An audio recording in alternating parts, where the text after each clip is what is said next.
Hi, I'm Beth. And I'm Lindsay. Welcome to our Sharpen Your Skills video series sponsored by Janome, Northcott, Coates, and the Worm Company. And this is our last Wednesday where we're sharing projects and tips to brush up on your sewing skills or learn a new technique. We're going to start off by showing you tips for curved piecing on this adorable pillow project. Beth's going to show you how. Hi, I'm Beth, and today I'm going to show you how to make this adorable petal pillow using the Bittersweet collection from Northcott. The trendy yellow and pink and gray tones will look great on your sofa. For this pillow, we'll be making drunkard's path blocks, so you'll need to use a template to cut your shapes. So we've printed out our pattern, and just make sure that our scale box measures 1 inch square. If it doesn't, your shapes aren't going to be the right size. So for this one, we're cutting 8 of each shape. You can use just the paper. If you are going to make a bigger quilt or a bigger project, you might want to get some template plastic, and then you can trace those shapes and cut them out and use those. Next, we'll sew our drunkard's path blocks. So you'll take one of your pattern A and one of your pattern B and transfer the marks from the patterns. And this always looks a little crazy, but you'll put a pin through the dot on the one and then on the other, and then we'll match that up and pin that. Now next, you'll do that on the end dots as well.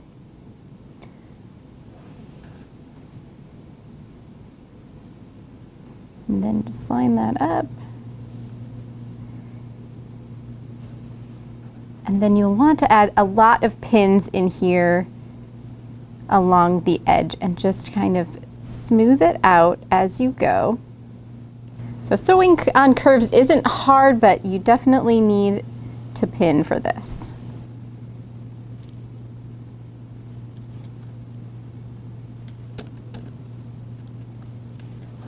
And then do the same thing on the other side.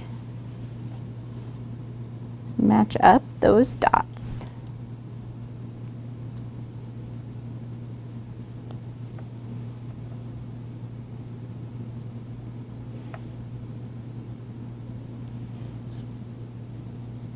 And then pin along the rest of the curve. So once you have all your pins in, then we'll sew a 1/4 inch along the curve. So make sure you're stopping with your needle in the down position and go slow.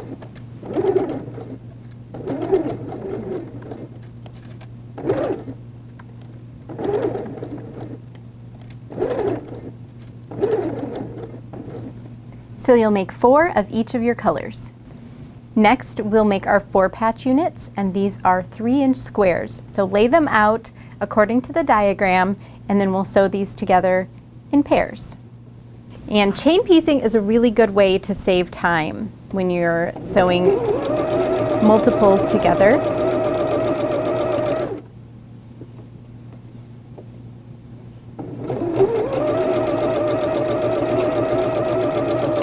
So once you've sewn those together, you can assemble your 4 patch. And be sure to press each pair in the opposite direction, and then that way your seams will nest really nicely. So when you go to put your 4 patch together, one seam is going this way and one seam is going this way. So those will nest really nicely together. And then you can sew across one edge and make your 4 patch. Repeat this process to make 4 of each of your colorways, so you'll have a total of 8 4 patch units.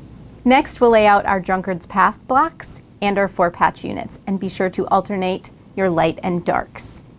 And then we'll sew this together. So we've assembled our 2 pink and 2 yellow blocks, and now we'll sew these together in pairs.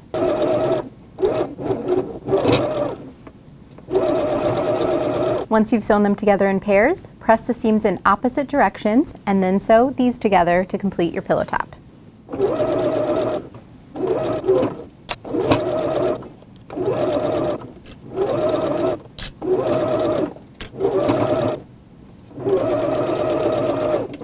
Next, we'll add our border strips.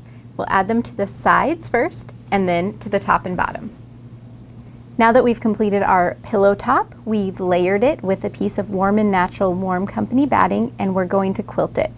So we're using our walking foot with a guide, and we're going to quilt 2.5-inch lines across the top of the pillow. And then we're using this fun light yellow springy thread. It's machine quilting thread from Coats. Pin or spray based the top to your batting, and we've used a spray. And now we're going to quilt down the center of our pillow front for our first line of stitching, and then we'll go 2.5 inches, and that's the size of our squares, and we'll use our guide for the rest of the way. We always recommend starting in the center and moving towards the outside. That way you can avoid distorting your pillow.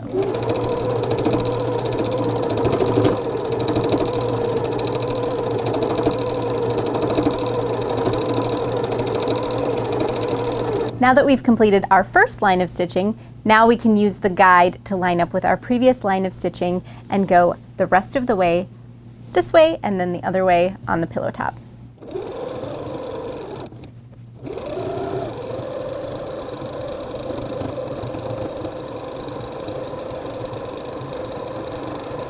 So we finished quilting the front of our pillow in a grid, and now we're going to make the envelope back. So we've taken our 2 backing pieces, folded them under 1/4 inch, and top stitched on the long edge, one long edge. And then we're going to layer these right side down with the pillow, and we'll put the finished side toward the center of the pillow. These will overlap.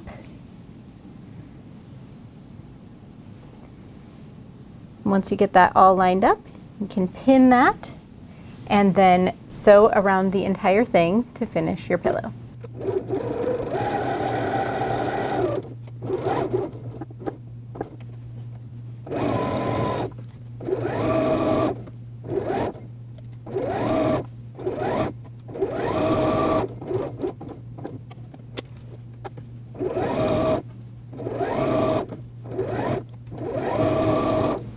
Now just turn it right side out and you can stuff it with your form.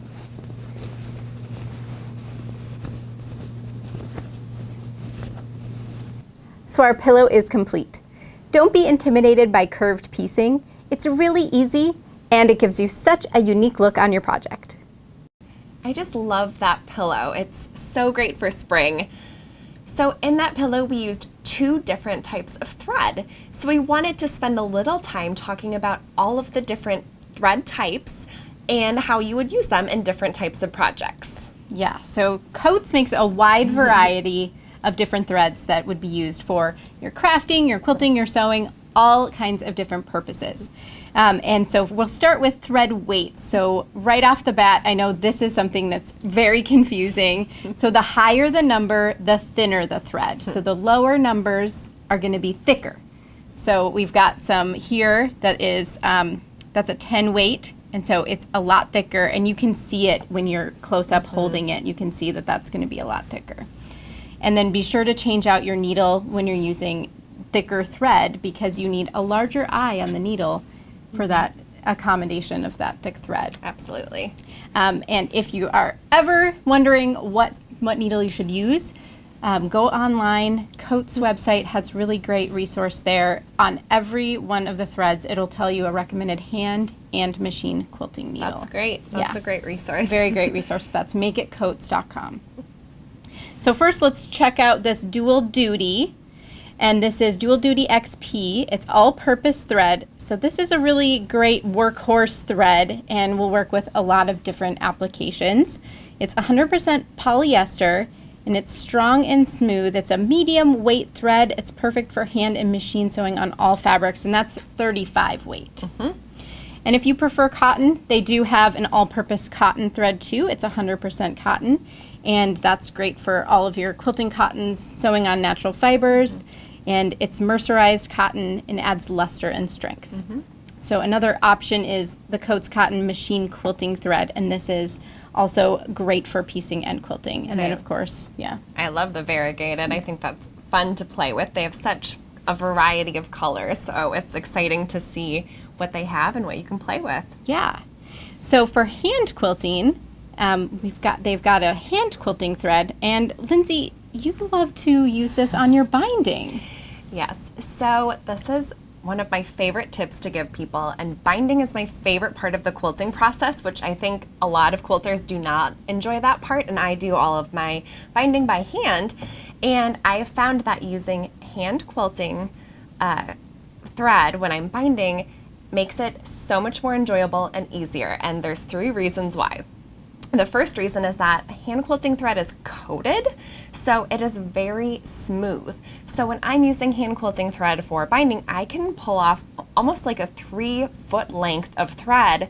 So I'm just tying knots and, you know, tying things off a lot less than when I'm using normal cotton thread. So That's nice. yes, it makes it quicker. And because it's coated, it also glides through the fabric really easily, so I don't get tangles, things don't get caught up, so everything is really smooth. And also it's a thicker weight, so I can really tug and pull at the thread and it doesn't break, and it holds up really nicely through all the washes and wear, so I know that it's going to hold my binding secure. So if you have trouble with binding or it's not your favorite part of the process, I would suggest trying hand quilting thread. That's a great tip. And that also does come in 28 colors, so you'll definitely find one that'll match your binding and your project. Absolutely. So then the next one is this bold hand quilting thread, and this is really fun. So kind of that big hand stitching look is really popular right now, and this is a great thread for that. That is the 10 weight, so that is really thick. So that's going to really stand out on your project when you're quilting. It's a fun look. Yeah. And then, did you know that there's a button and craft thread? I had no idea. I did not know this. So this is also a 10 weight, so it's really super thick.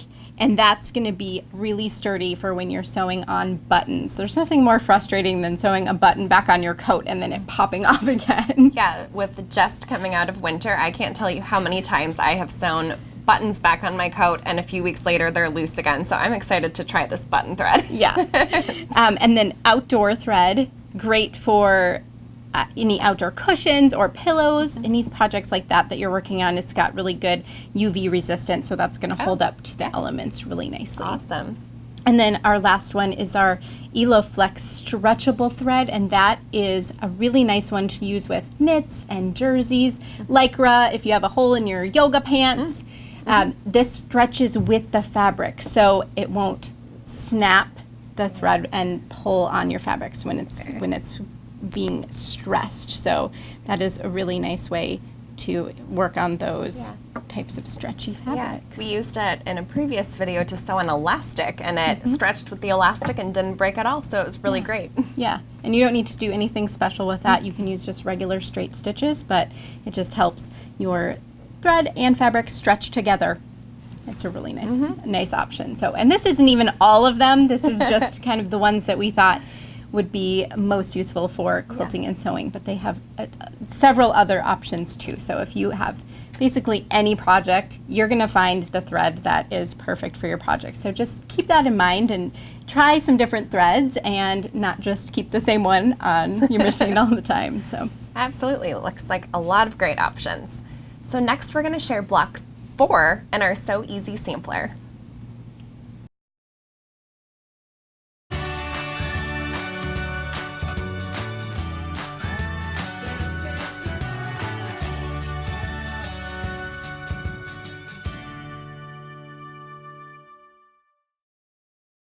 this is a really cool block, but it's also very intricate. So it's made up of a lot of triangle squares, and that's a really common unit in a lot of quilting.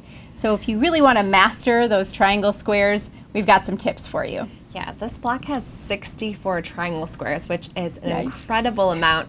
So if you're not getting them perfectly, the design won't look right in this block. So if you're struggling with triangle squares, the best tip we can give you is to make your triangle squares larger than your pattern calls for. So you can see this is the size it should be for our block. And if you just up the size you're cutting your squares a little bit and oversize them, then you can trim them and get them to the correct size. So you're always making sure your triangles are the right size. Right, and that helps too. If it's a little bit off square, you can square that up with that larger size. Yes. Another tip is when you're sewing triangle squares, If you're finding that they're always ending up a little too small, we recommend using a scant 1/4 inch instead of a 1/4 inch. This may not apply to your machine, but if you are finding you struggle, just getting a few threads closer to that center of the triangle that you're sewing can help just make it really accurate. Okay. Also, usually when we tell you to make triangle squares, we tell you to mark a line down diagonally down the center of the square and sew a 1/4 inch on both sides. If you're having trouble doing that, why not just draw your lines a 1/4 inch from that center line, and then you can just stitch right down those lines. I think this is especially helpful if your machine doesn't have a 1/4 inch foot, which I personally use to piece my triangle squares, but if you're struggling with that accuracy, just draw the lines a 1/4 inch from that center. Good point. Okay. On a lot of triangle squares, well, on every triangle square you make, you'll have these things called dog ears, which are just little excess fabric. So we recommend you trim those before you do any further piecing because it's a lot of extra bulk and it will be tricky to press and fold and sew through those if you don't trim them off. So these are our unfinished triangle squares right now, and we'll cut all these little dog ears or little tails off them. Okay. And then the last one is to use a leader or ender strip. So this is just a scrap piece of fabric that you put in underneath your machine to start it off. And then when you're sewing these together, you know, you do get a lot of bulk in certain places. So that can help you to start a little nicer when you're going through all those layers. And then if it does kind of stall, if your machine can't quite get over those layers, you can grab a hold of the strip and just kind of help it pull through. So we hope that these tips help you get very accurate triangle squares and overcome some of the struggles you may be facing when you're making this block. Next, we're going to share 10 tips for foundation piecing.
To watch all the previous episodes and download the free patterns for all the projects seen here, visit the link in our description.